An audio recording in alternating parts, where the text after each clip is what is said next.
Gajah makan menteri hitam F3, langsung sekak, kemudian benteng B8 menutup ke B7.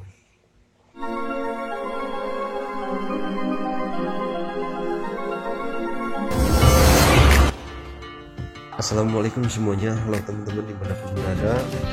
Selamat jumpa lagi di channel Kiong AGP dan video problem catur di jalan rumah.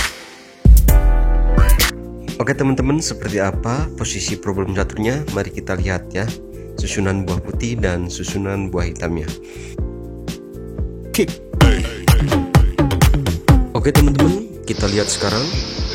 Untuk buah putih, raja putih berada di G1, kemudian ditambah dengan peluncur berada di H1, lalu ditambah lagi dengan benteng ya, atau rocks berada di G2.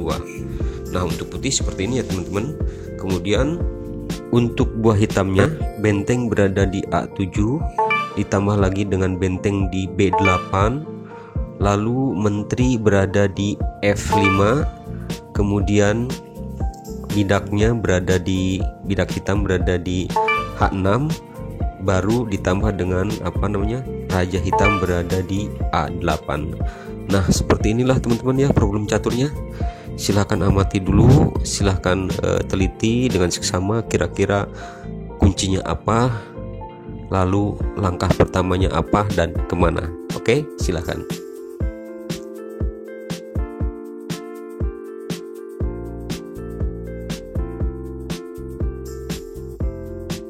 Bagaimana teman-teman? Apakah sudah punya gambaran untuk mendapatkan kunci jawaban ini? Langkah pertamanya apa dan kemana? Baiklah, sebelum kita ke kuncinya, kita analisa dulu ya. Kita nyari langkah jalan lain dulu. Kita mencari alternatif yang lain dulu. Apakah bisa mati atau tidak? Yuk, mari kita saksikan sama-sama. Tapi sebelum itu jangan lupa ya teman-teman, buat yang belum subscribe, please subscribe and like ya. Silahkan klik like, jangan lupa ya bila suka dengan problem catur, hiburan sambil asal otak ini. Oke teman-teman, baiklah, mari kita lihat beberapa analisa berikut ini.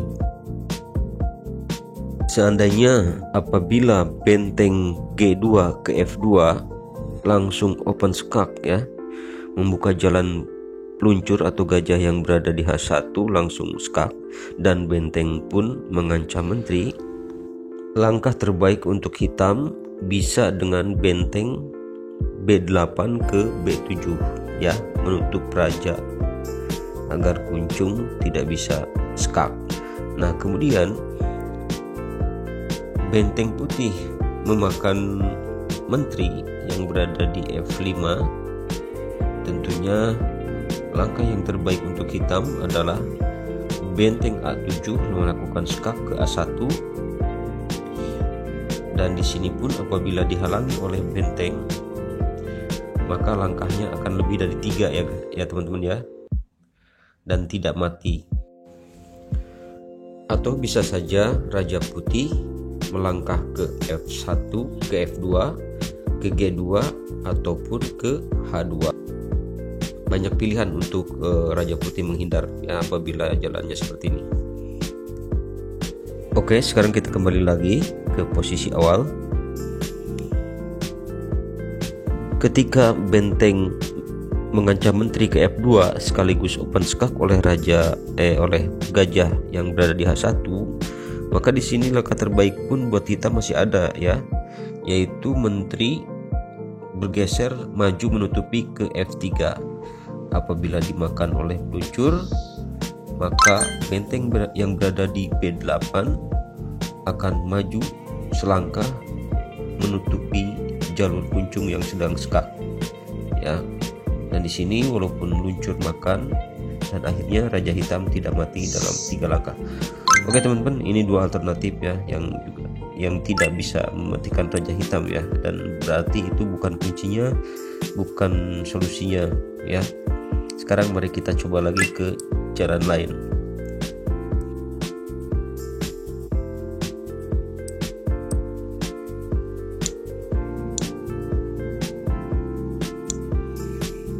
Namun kesalahan besar buat hitam apabila menteri menutup jalur kunjung yang sedang skak ke D5 ya.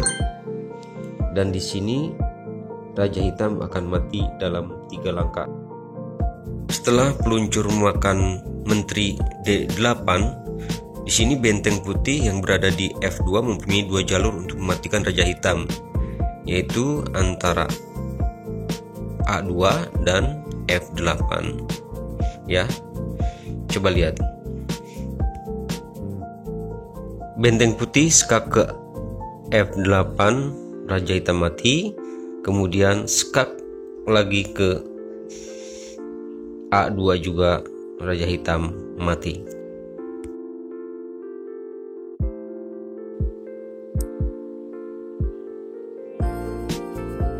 Nah, seperti ini teman-teman, coba lihat ya. Ketika hitam melakukan kesalahan yang bukan jalan yang terbaik.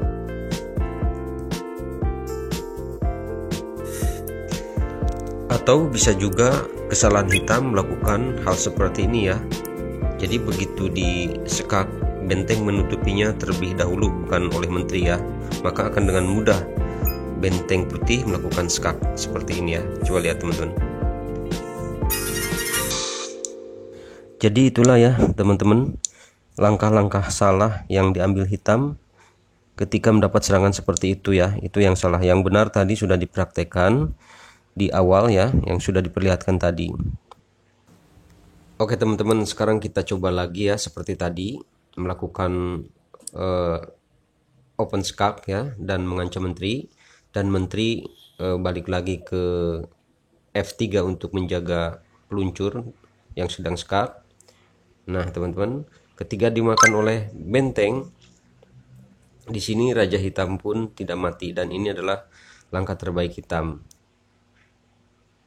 Coba lihat teman-teman, kedua benteng yang berada di A7 dan B8 bisa melakukan skak kemana saja. Nah seperti ini ya, walaupun dihalangi, dan akhirnya Raja Hitam tidak mati. Oke teman-teman, jadi itulah beberapa alternatif yang sudah dianalisa ya, dan Raja Hitam tidak mati dengan cara seperti itu. Jadi langkah yang sebenarnya, kunci jawaban dari problem catur ini adalah benteng yang berada di G2 melangkah ke G6, dan langsung terjadi open skak oleh gajah putih yang berada di A1. Di sini apabila Raja Hitam menutupnya dengan benteng A7 ke B6, ke B7 maksudnya, maka benteng putih akan melakukan skak ke A6, dan di sini sudah tidak bisa tertolong. Menteri pun sudah tidak bisa mencegahnya.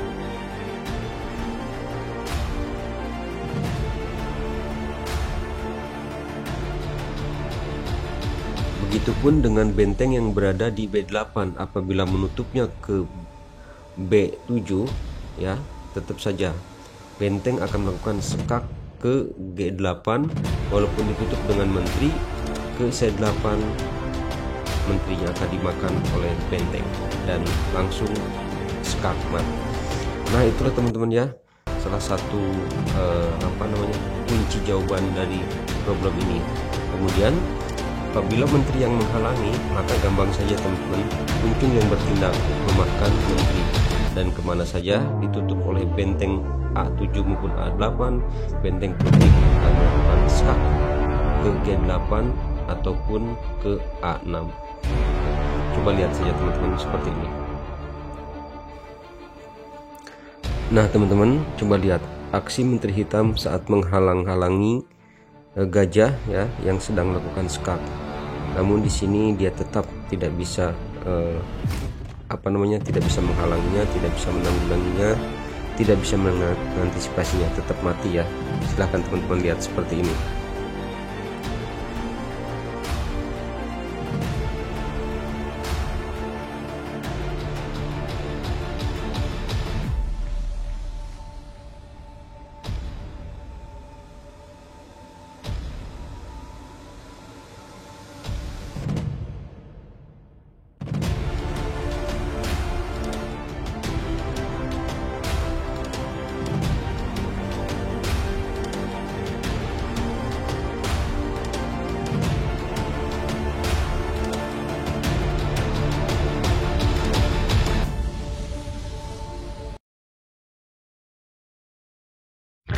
Baiklah teman-teman, saya kira cukup sekian dulu ya untuk problem 1 3 langkah yang memang rumit dan banyak jalannya ini. Semoga bisa menghibur dan bermanfaat, dan memang video ini untuk hiburan sambil mengasah otak. Sampai jumpa di video berikutnya.